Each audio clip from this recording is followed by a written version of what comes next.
I've come to terms with the fact that everything I know is a dream. Several years ago, I was in a brutal car accident. I was parked in front of a train track, waiting for the train to pass by. I was the last person not to make it across the tracks. For visualization, there was a solid stream of cars on either side. If I had tried to sneak across, I would have rear-ended the person in front of me before successfully clearing them. I could hear the train approaching and the black and yellow bars lowered in front of me. I am fascinated by trains, so I was delighted to be so close, finally getting a front row seat. The train was about a quarter-mile from the crossing when the driver behind me accelerated and nudged me forward a few feet. The bars bent and eventually snapped, and I was knocked joltingly onto the tracks. I panicked and threw the car into reverse, trying to back out. The other car apparently had more horsepower. However, and to my horror, my car door aligned perfectly with the cattle guard on the front of the train. I scrambled to get out of the car, but forgot my seatbelt.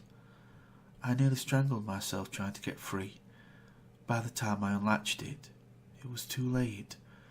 One fraction of a second of the loudest sound I had ever heard, and then blackness and silence. I was certain that I had died. I didn't feel any pain, and certainly if I had survived, I'd be in agony. I tried to open my eyes, but nothing would happen. I tried to make a sound, to wiggle my fingers or do anything, but I couldn't. It wasn't that I was paralysed. It was more like I didn't have a body to manipulate. I was just a mind submerged in a pool of nothing. The only sentiment I felt was that I had returned to that state after being gone for a long time, like forgetting how your parents' house smells until you visit home for the holidays. Gradually I started to have feelings of sensation. Passing waves of warmth and wetness finally allowed me to determine where the edges of my body were. Almost as soon as I became aware of my physical self, it began to ache. I felt as if every inch of me had been pummeled with a baseball bat, the heavy wooden kind. Even opening my eyes was a spectacular ordeal. I was in hospital, so I had survived after all. People moved to surround me, faces that never fully came into focus hovered above my own. The sounds that vaguely resembled speech seemed to reach me through water. It wasn't long before I felt weak again, and my eyes closed. This fading in and out of consciousness lasted for what felt like a very long time, maybe months, though the doctors told me it was only a matter of days. After that, I worked on speaking and swallowing food, which seemed silly, but it was actually a challenge at the time. Finally, as more and more casts were removed, I was allowed to sit up and turn my head, for which I was incredibly grateful.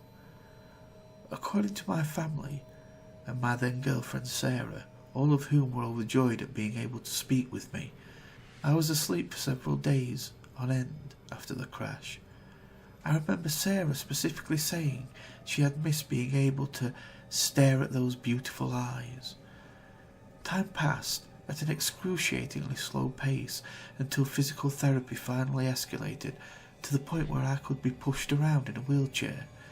The doctors were surprisingly hopeful that I'd be able to walk again, but it was what they called cautious optimism. Nobody wanted to tell me that I could be independent again, and then have to admit they were wrong later. Obviously, I was very hopeful myself, though even transferring from chair to bed was a painful challenge.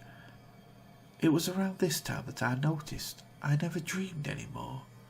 When I slept, I only felt the same nothingness that I felt immediately after the crash. All the days blended together for a while after that. The next memory I can actually separate from the rest is the first time I tried walking on my own. There were staff members holding onto my arms and waist, just in case I fell, and with their help, I made it all the way across the room on my first try. The doctor said they had never seen such a rapid recovery. I was giddy. Obviously, I wasn't out of the woods yet, but soon I was allowed to live at home again with frequent PT sessions. And some weeks after that, I returned to work. Life was almost normal for a while, except for a very slight limp in my left leg, the side that the train hit me on. I was feeling pretty normal. It was only after about a month of living in my own house that weird things began to happen. The first thing I noticed was that I felt an occasional stinging in my right forearm, like a thin needle was puncturing my skin. It was a tiny prick, maybe twice a day at most. I figured it was just nerve trauma or something and blocked it out of my mind. Feigning ignorance was harder to do when I started hearing things, though. While I was reading in bed one night, I thought I heard Sarah crying. I strained my ears to make sure, and I definitely heard her sobs, but very distantly, like I was submerged in a pool. I made my way downstairs quickly, concerned that she had hurt herself or something, but she was just washing dishes in the kitchen. "Are you okay?" I asked cautiously. "Yes, why?" she said nonchalantly. "No reason." I dismissed these oddities as best I could. After all, how could anyone expect to recover from being hit by a goddamn train without some lingering effects?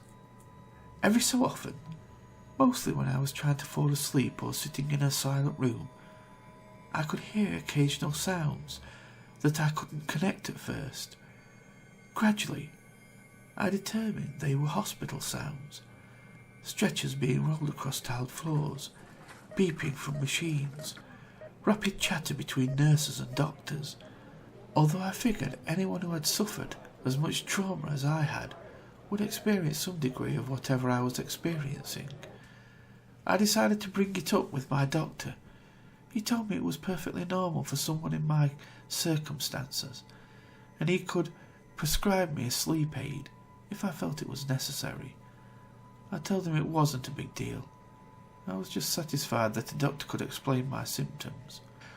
The odd glimpses of what seemed to be my past only increased in frequency. When I slept, I finally dreamed again, but it was always the same thing. If I saw anything at all, it was a hospital room. Sometimes there were other people in the room, and sometimes I was alone with the machines. There was one night in particular in which the dream was more vivid and gripping than usual. My eyes opened warily to see Sarah asleep on the chair beside my hospital bed. "Sarah," I croaked. She jerked awake. "Henry!" She scrambled to my side, clutching my hand. At this point, it occurred to me that I was dreaming. I stared right into Sarah's eyes. "I'm asleep right now." She seemed concerned. "No, Henry, you're finally awake. I'm right here. It's been so long." "Of course you would say that. You're part of my dream," I smiled, amused. "I'll probably wake up in a second." But as I spoke, the familiar soreness caught up to me all at once. It practically knocked the wind from my lungs. "Henry, no!" Her distress was evident. "I don't know what you're talking about. Stay with me, Henry. Stay awake. Look at me." I shook my head defiantly and closed my eyes. When I opened them, I was back in my own bed, and it was 3 a.m. I sat awake pondering what I had just seen. I thought I heard Sarah crying again, even though I could see her sleeping beside me. When Sarah finally woke up, she rolled over and laid an arm across my chest. "Good morning, big guy," she smiled groggily. "If I was asleep right now, would you tell me?" I asked. "What?" she chuckled. "That's kind of heavy stuff to drop on a sleepy person. Just bear with me. If I was asleep right now, dreaming, you know, Would you tell me?" "Well, I feel pretty real," she noted, patting different parts of her body. "Do you think I'm not real?" "Of course not," I said. We got ready for our day. I couldn't stop thinking about my dream, though. I noticed that when I tried really hard to space out at work and listen closely enough, I could hear the hospital sounds more clearly. I was naturally concerned about this. That night, I went to bed early, and just as I thought, I was transported immediately to the hospital bed. I felt the thin sheets beneath my fingers. I opened my eyes, and Sarah was reading a book in the same chair as before. I just looked at her for a long time, trying to discern if she was real. She certainly seemed real enough. She turned pages with the same flourish she always had, and chewed on one of the temples of her reading glasses. Eventually, she looked up and met my eyes. "You're awake again," she gasped. "Victoria! Paul, he's awake!"